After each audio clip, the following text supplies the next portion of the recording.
Good afternoon. You've joined us for Joy News today. I am Daniel Dazi. In our headlines this hour, Imani Africa advocates inclusion of groupings and propositions for more policy alternatives to provide choice and diversity for voters as Ghana heads to the polls in December.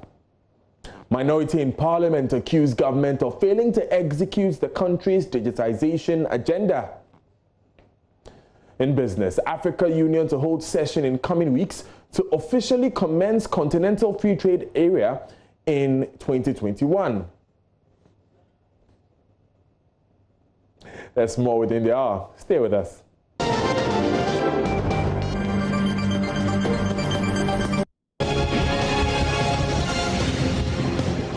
Now we begin with the president of Imani Africa, Franklin Kujo, who is advocating more inclusion of minority groupings and propositions for more policy alternatives to provide choice and diversity for voters as Ghana heads to the polls in December.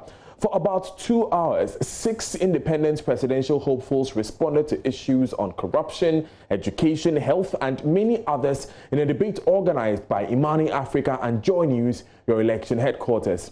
And for the Imani Africa president, the overwhelming public response to the event only shows why issues should be the basis for which parties and individuals campaign to be elected into public office. Major parties have watched yesterday and they've taken a lot of notes. That texture is right. I mean, if we put some of these candidates together with the major guys, they'll struggle. They'll definitely struggle. And so going forward, what we want to do is to collect the experiences. These reviews are useful, by the way. I'm sure the Joy team with us will sit down, collect the views, collect the most potent ones, and use that as a bait to the two major parties. They may not decide to be seen together because I don't think they'll like to be seen together, given the narrative of this election.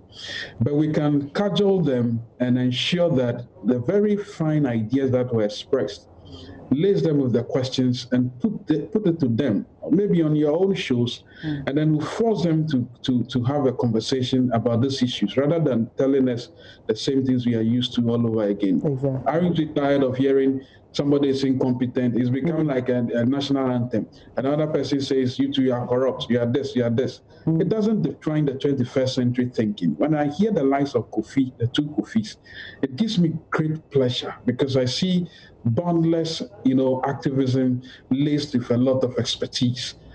Sadly, it's rare in this town, but it can be done. And through this collaboration, we are showing it is possible.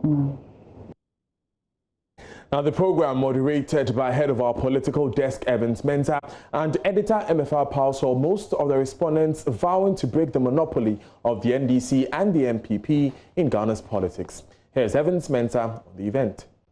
The 1 minute and put forward their thoughts. I mean, aren't we having a conversation about the substance they put forward? All of that substance that we are talking about today, this morning, was put forward either within 1 minute or in 30 seconds. So it is possible. It is possible if you set standards and you want to keep to it. That is where we want to get to as a democracy. We've run a political scene and interactions where people essentially over-elaborate. They say one thing and they repeat it in other words. And in fact, in under a minute, we experienced that. Some people were actually repeating their thoughts in under a minute, and I was actually surprised. Yeah, absolutely. I mean, good observation. Even a minute, and you could see they finish making the point in maybe 40 seconds. And then they find themselves thinking, okay, I need to elaborate more. And then they attempt to elaborate, and then they repeat themselves before the bell rings. In fact, there were many instances that I even for me, and of course, I'm also a product of this culture, an aspirant is making a point. He actually finishes the point. The bell had not rung, and I'm caught, okay, should I go on or I should wait? But he's done before the minute ends. So it is absolutely possible. And this is a standard we need to keep to. Dennis, your job will be far easier if all your guests and my guests on many shows come and when we tell them before the show starts that when I ask you a question, please you have a minute to answer, and they stick to it. Broadcasting and debates and conversations will be richer for it because you speak in bullets and you only speak the most essential things and not things that will add anything but just words. Interesting. Let's come to some downsides of the program, and this needs to be done looking forward. We had a challenge with technology. One of the candidates joined in, but unfortunately at a point we couldn't hear him, and so we couldn't get what his thoughts were on the subsequent questions. Moving forward, how do we work on that particular incident? So the Zoom connection, it came through. It was great when he finally joined. You could see from his end, because it's not just the hearing. Listen. Now we've become accustomed to Zoom. Each time I'm doing a television show, and you know this, the person starts to speak, and you constantly have to remind him, please unmute, and constantly. You know this. And it takes a bit from the beauty of the program. I know this, and so you notice that when the question is asked of him, he is speaking, but you can't hear him, and it's mostly because it is muted, and so you have to encourage him to. But for a debate show like that, and this was pre-produced, so he was told that keep the thing on and speak. Remember, we have a second edition of this debate for minority political parties a bit later next month. So watch this space for that. You're still live on Joy News Today with me, Daniel Dazi. We're going to Parliament shortly. We understand that the minority is blaming government for the failure to digitize Ghana more comprehensively. That debate is ongoing vigorously in the House. Now, they have been saying specifically that Vice President Dr. Mahmoud Bawumia is trying to usurp the work of the communications minister after failure in managing the economy. Responding to the vice president's comments at a National Youth Day event, that's the MPP is on a digitization agenda to help turn around the economy. The minority insisted that Dr. Bawumia's digitization agenda has failed. NDC MP on Parliament's Communications Committee Samuel Jatta George told the media the vice president peddled a lot of falsehood when he bragged about the successes in the digitization sector. Dr. Mahmoud Bawumia, when he spoke when he addressed the youth wing of the NPP and made claims about technology and the role he has played in the mobile money interoperability space, which finds its context within the telecoms and finance sectors. Let us state for the record that mobile money and the whole concept of digital money was introduced 11 years ago in Ghana in 2009 by MTN. At that time, Dr. Bawumia was not vice president. And so Dr. Bawumia cannot claim that his technological initiatives or his digitization has driven mobile money. Yesterday, Dr. Bawumia made very erroneous claims. One of such claims was the fact that we now have 15 million people or Ghanaians who have bank accounts. What Dr. Bawumia fails to realize is that one individual can have multiple mobile money accounts. So when he sees that we have 15 million mobile money accounts, it does not mean that 15 million Ghanaians have mobile money accounts. Some of you in the media here have 2 or 3 phones on 2 or 3 different networks. And so Dr. Bawumia is counting you who have 2 phones and have Momo on MTN and Momo on Vodafone as 2 individuals. That's how intelligent the logic of Dr. Bawumia is. Again, the claim by Dr. Bawumia that interoperability is the reason why we have hit 15 million is false and is not supported by the science of mobile money. Reason being very simple. Interoperability is a new addition to what is already an existing platform. In fact, interoperability is accounting for less than 3% of the growth in the industry. Because before interoperability kicked in, you could send money from an MTN customer to a Vodafone customer. You could do that by sending a token. And the person will take the token to an MTN client or vendor and be able to cash out the money. Yes, we accept that you could not send to a Vodafone or Airtel Tigo cash wallet directly from an MTN, but there was still the value chain of interoperability. Even before you had the full operation of interoperability, you had other third-party apps like SlidePay, ExpressPay, and Co. that were doing transfers between mobile accounts. And so for Dr. Bawumia to come and paint a picture as though interoperability is the all-in-all and has contributed for what it is that we see the growth in the mobile money industry is false and is not true. Again, let me state for the record that before interoperability, the platform of interoperability came in, you could connect your mobile money account to your bank account. So it was possible to move money from your bank to your Momo account, and a bank like Fidelity Bank actually allowed you to use your ATM to withdraw money from your Momo account. If you went to an ATM with Fidelity Bank, even before interoperability, you could enter in your ATM card, enter in your mobile number, and be able to cash out if your mobile account was linked to your Fidelity Bank account before interoperability. So when Dr. Bawumia makes the claims that he's making, it is sad. It's unfortunate when you have someone who was touted to us as an economic messiah, who has failed in the economics of it and has reduced himself from being from being vice president to becoming a minister of state at the Ministry of Communication under the Minister for Communications, Cecilia Owusu. I doubt that his minister would approve of the comments that he made. Dr. Bawumia is now best seen as a minister of state at the Ministry of Communication.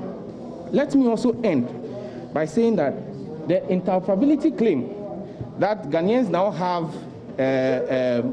bank accounts and we are 15 million of us is false. We would, in a very short period, in a very short while, within the next 3 weeks, be holding a proper engagement where we would take on the so-called digitization agenda of Dr. Bawumia and subject it to strict proof and establish to you the fact that after failing in economics to manage the economy and not finding a space in the government economic management team, he again cannot come and usurp the position of Mrs. Esla Owusu, who is the Minister for Communication. Joseph Opoku-Gakpo was at that news conference and he's joined us with a bit more detail.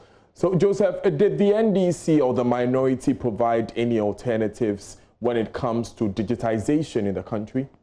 They insist that they had a plan that had been rolled out under the first administration of John Dramani Mahama, which going forward, if they have the opportunity, they would continue. Mr. Sam George kept making the point that a lot of the improvements that had been seen in the sector were improvements that were seen during either the first or the second NDC administration, which they will seek to roll back when they come to power. Right. Were there any specific examples given by Mr. George? Well, Mr. George, for example, brought in the conversation into areas around efforts to create employment generally. You recall that the vice president again said that John Dramani Mahama has actually someone who has a track record of not helping provide job opportunities for the youth and all.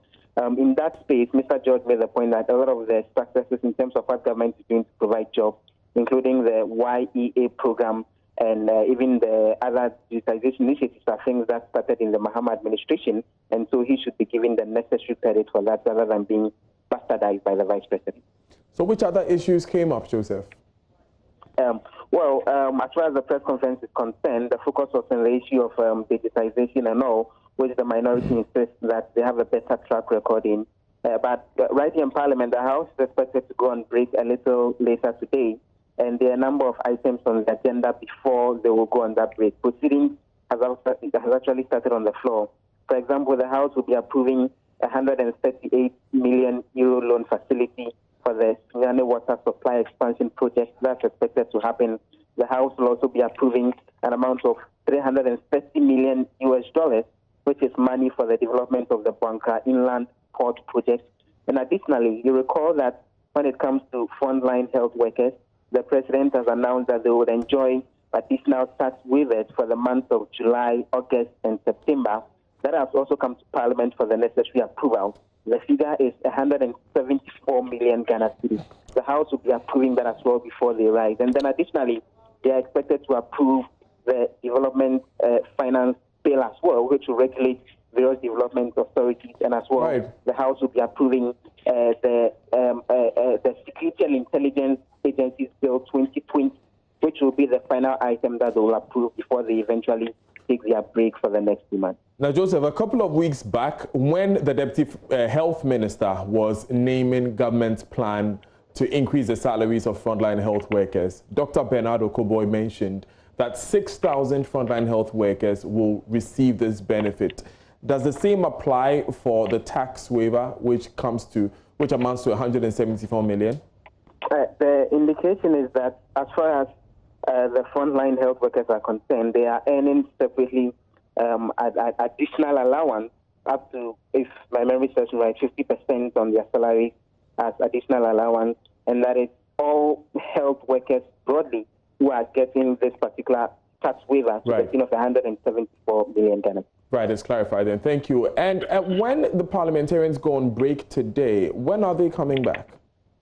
They are expected to return in about 2 months' time. You know, this is an election year, and so they are done with the very first meeting that they did between February and sometime around 2 months after that. Then they are doing the second meeting now, which is ending. When they take the break today, they will be back in the middle of October, and the focus of that will be the approval of the 2021 budget, which the finance minister will bring to the House, covering the first quarter. And so they are expected to do that for maybe about 6 weeks, and then they'll take a break to go campaign ahead of the elections before eventually they would come back once the elections are done to complete the business up until the 7th of January. One of the things that has just been laid on the floor of the House is a report on the roadmap as far as the Electoral Commission is concerned going into the 2020 elections. You recall that they appeared recently before the Business Committee of Parliament.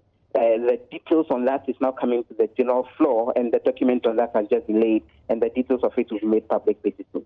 Joseph, thank you very much for those updates from the House. Now, the Ghana Journalists Association has vehemently condemned the assault of a TV3 journalist alleged by a uniformed military personnel at the Tema station in Accra when he was filmed in a cleanup exercise, or he was filming a cleanup exercise. The journalist Stanley Blow had visited the station to file a report on the sanitation situation in parts of the capital after the Minister for Sanitation, Cecilia Abena-Dapar, said the government had achieved 85% of its promise to make Accra the cleanest city in Africa. According to reports, the soldier asked the police officer to arrest the TV3 crew for taking shots of the cleanup exercise on Wednesday. The policeman reportedly declined and pointedly told the soldier that the cameraman had not committed any crime for filming a cleanup exercise in a public space. This is according to the GJA statement. Now, GJA President Roland Afil-Moni, in a statement, added that the journalist was forced to follow the soldier to AMA head office, where the assault continued as the uniformed man deleted footage captured from the phone. He spoke on News Desk. After the press release had gone, I had a conversation with the chief of defense, who seemed to be overly worried about the extent to which the image of the military was being dragged in the mud. And I made him understand that we are not involved in the military. We will not set ourselves on a collision course with the military or any of the state agencies, because we know we play complementary roles. But the military cannot do without the media, and neither can the media also do the military as a reliable source of information. But at the same time, we have a duty, we have a responsibility imposed by the Constitution, imposed by divinity, to rally to the defense of any journalist who is attacked their line of duty. But did he agree that this incident ever occurred? Because the military spokesperson says that you rushed in releasing the statement and nothing of this sort happened. But soon after the incident, the crew rushed to our office and reported the matter, and we asked them to put some paper. So they sent a release to us, and based upon release, we couched our statement. So are you saying that you didn't go beyond whether the incident happened or not? Okay, but you didn't get a response before you released the statement? You didn't consult the military before the statement was released? No, I called, I did place a call to Kwashi, the director of PR department. He said he saw the message dates. Okay. And later on, we learned that the delegation led by Kwashi had gone to TV3 to sort of discuss the issue. All right. But we were not informed about the outcome. All right. But let me state again that the statement we carried had a factual foundation. All right. That cannot be disputed. All right. Has the police been informed? I've not been told yet. All right. But, I believe you should be if you're interested in this issue. All right. And this should serve as a wake-up call to all sides, because a French journalist once said, a French lawyer, Michel Montaigne, once said, I learned little from good examples, but more from bad examples. All right. So some of these bad examples should serve as a fountain of lesson from which what include the military should bring. But you're reported to have said this incident, among others, accounted for Ghana's poor show on the World Press Freedom Index. This particular one that happened,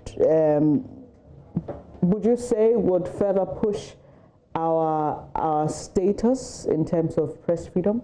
Push it down further? You really need a prophet to predict. Ghana is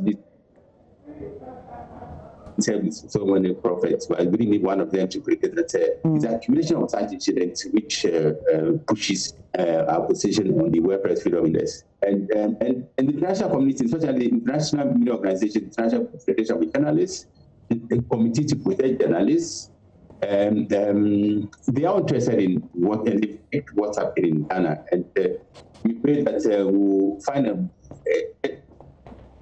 a solution to this scandalous frequency of attacks against journalists, because they dream the beacon of a democracy. Now, the Ghana Union of Traders Association says it cannot be held responsible for the monitoring exercises being conducted by the task force set up by government to enforce local retail laws. On Thursday, the Nigeria Union of Traders Association, Ghana, NUTAG, had expressed shock at the Ministry of Trade and Industry for locking up nearly 50 shops of its members in Accra in what it describes as questionable circumstances.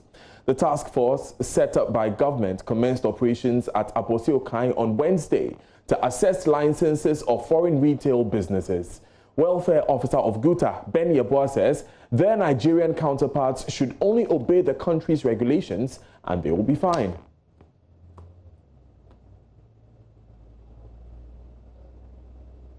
And when referring to GUTA, he said, now we have a presidential committee on foreigners in retail trade in the market, and they are the ones working.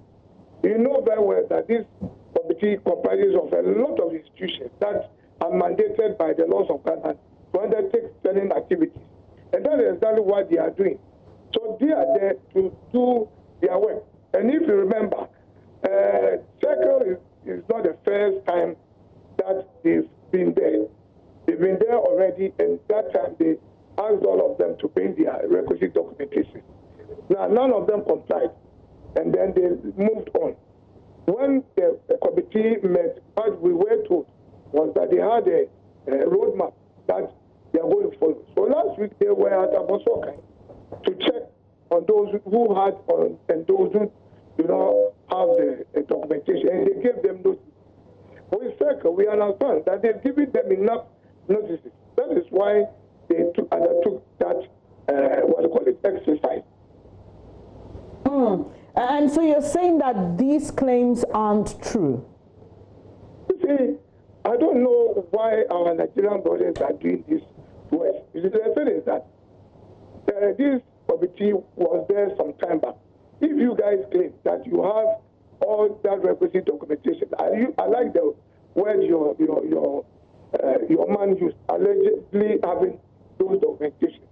Then you go to the Ministry of Trade and tell them that, look, Barbara, since the last time that you came there, we've acquired all the documentation, so we would want to know when you would also come and do the verification. No, you don't do that. You can't see that they get there, so you claim you have it. So if they claim they have it and the places that belong, it's an ongoing exercise. They can go back and show them the documentation that they claim they have. So immigration will check theirs, DIPC will check theirs, the Ministry of Trade will check theirs, Minister General will check theirs, GRA will check theirs. These are all institutions that are on the committee, and they are all mandated by law to check certain documentation. So if they check and you qualify, then why not? Do you know if this is causing any reaction in Nigeria? I remember when this happened earlier, we heard from some Ghanaian shop owners, retail Ghanaian shop owners in Nigeria, of a similar situation of retaliation by their counterparts there. What's the situation there now? If you're aware, kindly share with us. Well, I'm not aware of any such situation in our neighboring country, Nigeria. But the thing is that I'm really uncomfortable when we are talking of retaliations, when we are really talking of law. Last year, when Nigeria decided to close their borders, I mean, what did they tell? They told us they are doing an internal affair arrangement that will help their country. Last year, we heard that they were registering foreigners and ensuring that each and every person who comes to their country go by the rules that they have in their country. So I don't see where retaliation comes in when we are talking of law. When you see those who went to Tripoli, these are arms of government, institutions that are doing their mandated jobs. So I don't see how when an institution, let's say, comes to join, and it's from TRA, and they are checking joys of it when it comes to tax, and joy says, me, I have not paid tax, and they will allow joy to operate. They will allow joy FM. The same way it is with every business.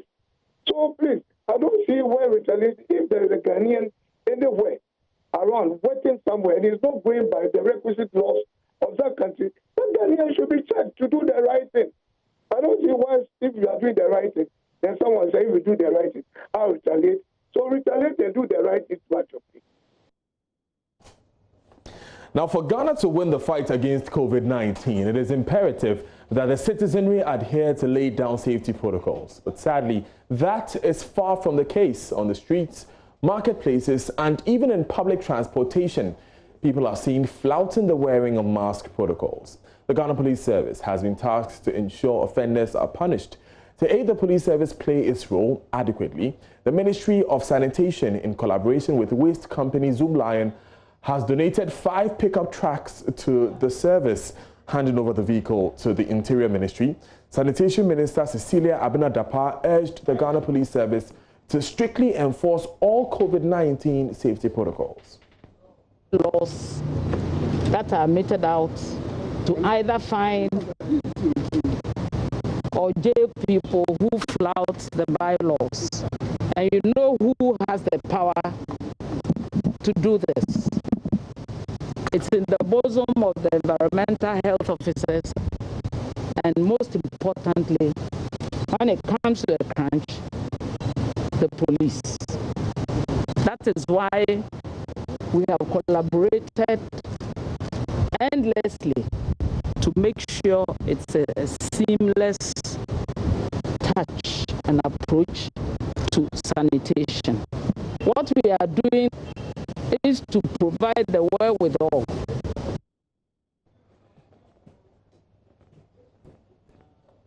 It's live on Joy News today with me, Daniel Dazi. Now, Cecilia Abena-Dapaah urged the Ghana Police Service to strictly enforce all COVID-19 protocols, as we just heard.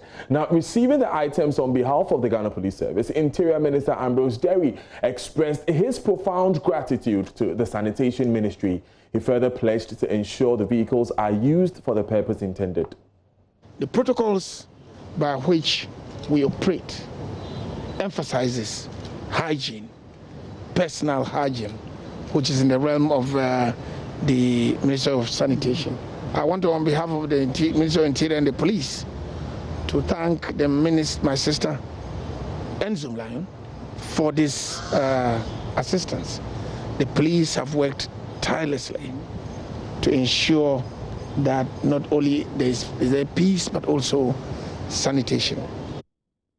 It's Alive on Joy News today with me, Daniel Daze. Coming up in business, Africa Union to hold session in coming weeks to officially commence Continental Free Trade Agreement area in 2021.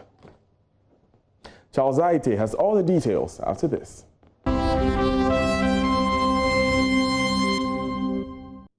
Now, the Secretariat of the Africa Continental Free Trade Agreement area will converge by the end of this year to finalize all outstanding issues ahead of the commencement of trade next year. Speaking at the marketplace, Chief Technical Advisor and Head of the Trade Negotiation Support Unit, Prudence Sepehazi, said the meeting will also help the Secretary General to acquaint himself with the operations of other staff at the Secretariat. My colleague Bismarck Awusa has more in this report.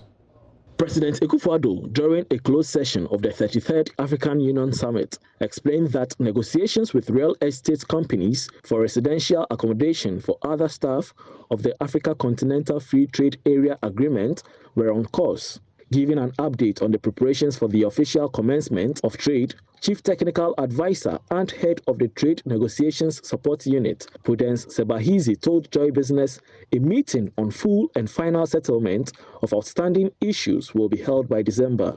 We already have the AFCFTA Secretary General. He's been appointed on the 23rd of March this year, and he's ready to move to the AFCFTA headquarters in Accra. And the immediate attention that he has to bring to the process is to complete the recruitment process of the AFCFTA Secretariat staff. We are already in the process of finalizing outstanding negotiations, and there is a planned extraordinary summit on the 5th of December this year. And we believe that by then, most outstanding work on negotiations will be concluded, and come 1st of January 2021, we start trading within the FCFTA framework. Ahead of the full implementation in 2021, there is part of the agreement regarding the route of origin and retail laws yet to be firmed up. But according to the Executive Director of the AFCFTA Policy Network, Louis Afo, member states are 90% ready for the trade. I want to say that with the rules of origin, the best of what I know that a lot of document is being put together, but I know that they are most about 90% true with schedules by member states, and that shouldn't be a problem. That is what I know from my perspective, and so I know that, and I know Prudence to confirm that. It's about 90% ready. Mr. Aful has, however, allayed fears of some peculiar retail areas meant for indigents being taken over by foreigners. Every member state has certain peculiar laws. Even if you go to Nigeria, they have a law that bans alien retails. In the same way in Ghana, from the days of Kwame Nkrumah, it was reviewed under Busia, the policy of indigenization, whereby there is a need for certain peculiar retail areas reserved for the people. This should not be an issue that has to, it will not have that major impact on after, because at the end of the day, the rules of origin will be, it's clear how members will trade. Considering Africa's integration agenda, having the AFCFTA headquarters in Accra means having the capital of economic development of Africa in Ghana. Bismarck Awusa, Joy Business. Now, the former trade minister, Ekospo Gabra, says Ghana's industrialization agenda can only be a success if the nation prioritizes science, technology, engineering, and mathematics STEM education. He says the only way the country can stop being a net importer of basic items is for the educational system to deliberately train the youth with science and technology. He was speaking at an event in Accra to mark the International Youth Day 2020 organized by the NGO African Business Center for Developing Education, that's ABCDE.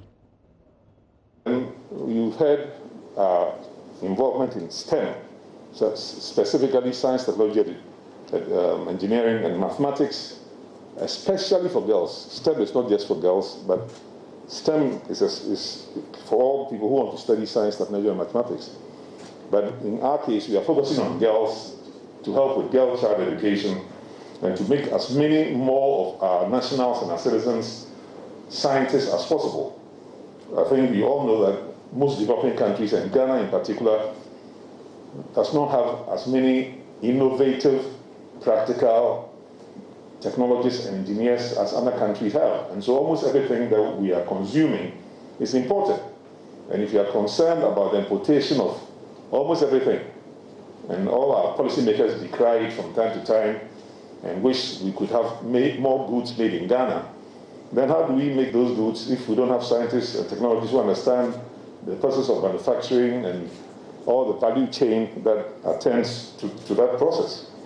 So we are very eager to help more students get into STEM education and produce more individuals who can help to reverse our complete dependency in many respects on the outside world.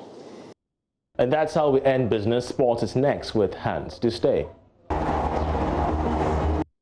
It's time to bring you sports. My name is Hans Mensando, and chairman of the club licensing board, Dr. Kwame Banuako, wants Asante Kotoko to be thumbprint for other football clubs in the country to emulate.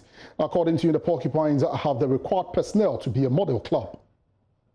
Kumasi Asante Kotoko is arguably one of the biggest clubs in the country that command the huge number of supporters.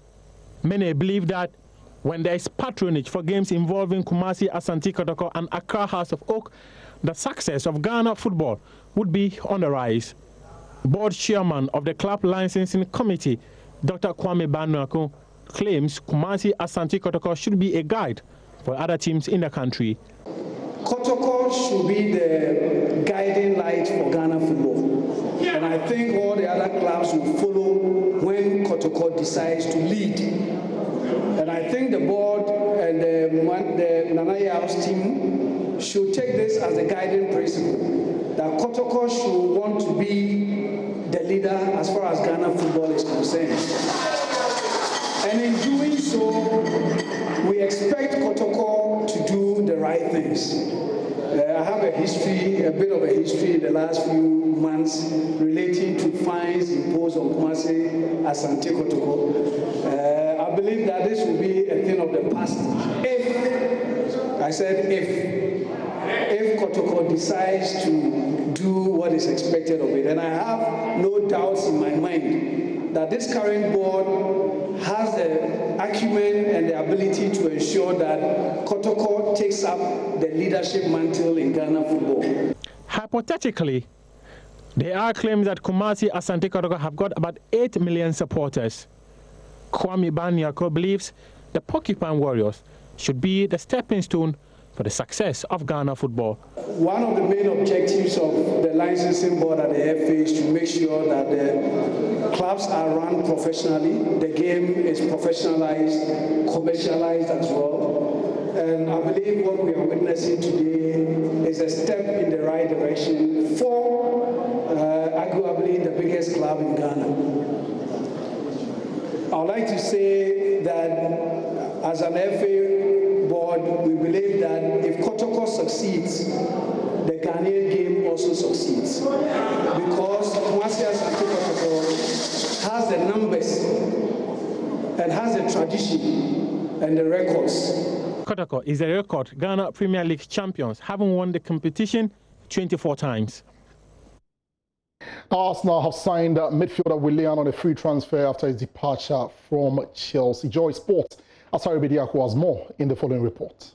The 32-year-old ended his 7-year spell at Stamford Bridge and signed a 3-year deal with the Gunners.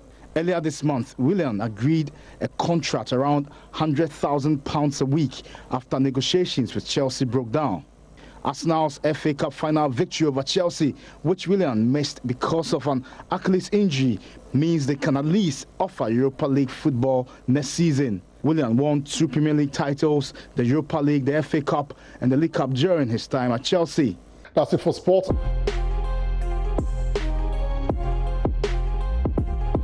Now, barely 12 hours after the release of his Twice as Tall album, guess what? It's already entered top 10 most listed songs on iTunes in the US and has been in the trends on social media. Burna Boy's new work was produced by executive producer Diddy. Now, Burna Boy, also known as the Lion of Africa, is currently trending on Twitter. Let's take a few comments that you have made today. Be very honest. If you've listened to both albums, which album by Burna Boy is the best? Hashtag twice as tall. African Giant, well, say Lex, you seem to have made your choice already. African Giant is bolder. Nielo says, an African giant that is now twice as tall his height. Oh, when I know if you stop Burna again, hashtag twice as tall. Zatara says, Burna Boy's hashtag twice as tall is good, but we can only have one African giant. African giant over twice as tall, agreed. Kali J tweeted that Burna Boy knows this music thing inside out. Man brought Christmas for this year. Hashtag twice as tall is a top project. African Giant always comes through though big time. No single bad album. Burna Boy with a crown smiley at the end. That's I Am Okon. RT for African Giants. Like for twice as tall. Okay, so Burna has bought Davido's market. Obo is about to use African Giant head to make big. Burna don't enter one chance. You can't win. Okay, interesting. Pitching Burna Boy against Davido in there. Let's take one more. Only a liar. It looks like a number of the comments are saying that African Giant, his first album, is nicer than his twice as tall album. I don't know where you stand on that, but yeah, that's the new album there, Twice as Tall. You're still live on Joy News today, but here's where we bring the bulletin to an end. This is our last bulletin for the week. Enjoy the weekend ahead. Up next is the Marketplace with Sandra S. and Amafenu. I'll be back at 3 p.m. with The Pulse. See you then.